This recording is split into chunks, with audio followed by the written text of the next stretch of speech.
collect toys, and I know you do, because why else would you friggin' be here?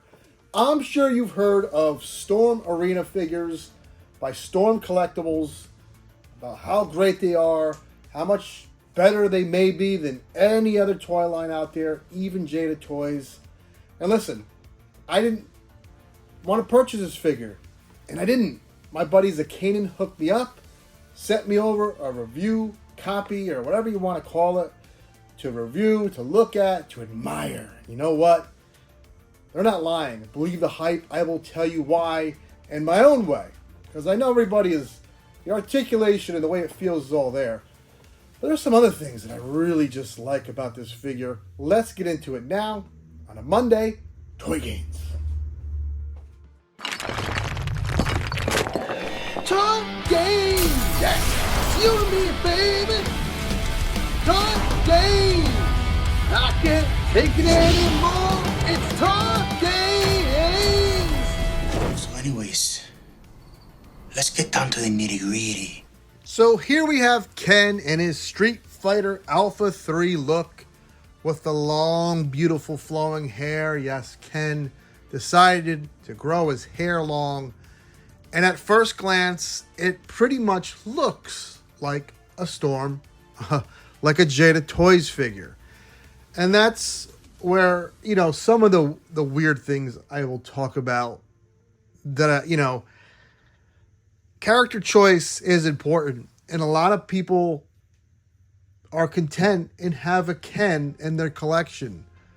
And to double dip in this day and age of where collectors are kind of getting pinched from all angles is a tough ask. I know it's a different look for Ken, but that's my first and maybe kind of only gripe is, you know, character selection and, you know, line selection. I know they have Darkstalkers coming out.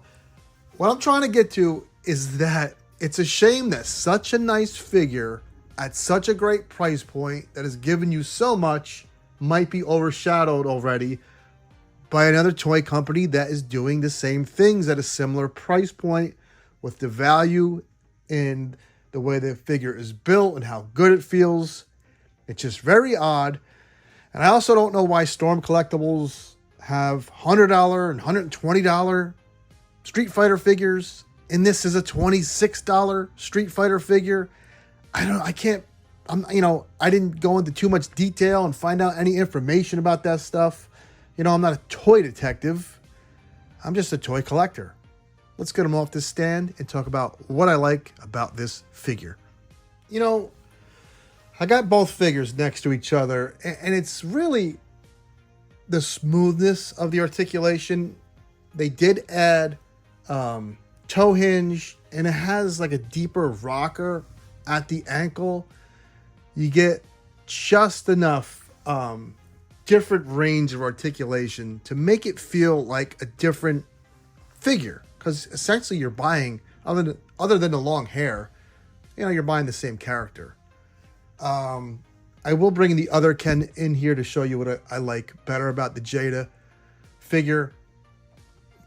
But really, this is just a well-built, great action figure that moves really well, looks just like the character, gives you another head portrait, gives you expressive hands, gives you the hands you need to fight another character, gives you the flame effect. It is just a solid release. At this $26 price point that I can't wrap my head around. And I really wish, I don't know what line I wish I had in front of me. You know, even, dare I say, a DC toy in front of me, or Mortal Kombat, just something different. But that's just me. You could have a totally different mindset. We can just talk about what's here, and what's here is very nice. And I do think if you don't want to get Ken and want to get one of those oddball Street Fighter characters that Jada isn't making, I really encourage you to do so. Let's bring in the other Ken and show you the things that I do like that Jada did that Storm did not. I would say they punched in paint, especially around the chest and oddly the toes. But, you know, the game, he kind of did have this pale complexion. But with that being said, I do like the skin tones that Jada has chosen. Both have that texture and the gi. It's odd. These figures are so similar. I do like the tearing at the bottom. I think that's only in the third game though, and not, Street Fighter 2. They're just very similar. But there's one key thing that I know you're going to be like, Gaines, come on, please. Is that really why you like it better? And I don't care, because I talk about it all the time, and I'm going to bring it in next. This stand is incredible. You have the teeth, so it can go up and down. They give you two different arms, a clear plastic one, a solid black one. So depending on how you want to pop them in there, you could choose. This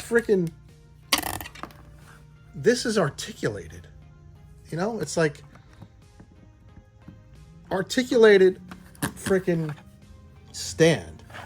And in this day and age where everything is really expensive, it's nice to get something a little extra for your money, and it's already at a cheap price point.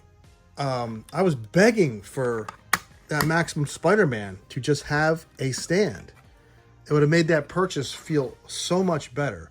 This stand alone is worth freaking $15. I know that sounds crazy, but it is really nice. It is really cool.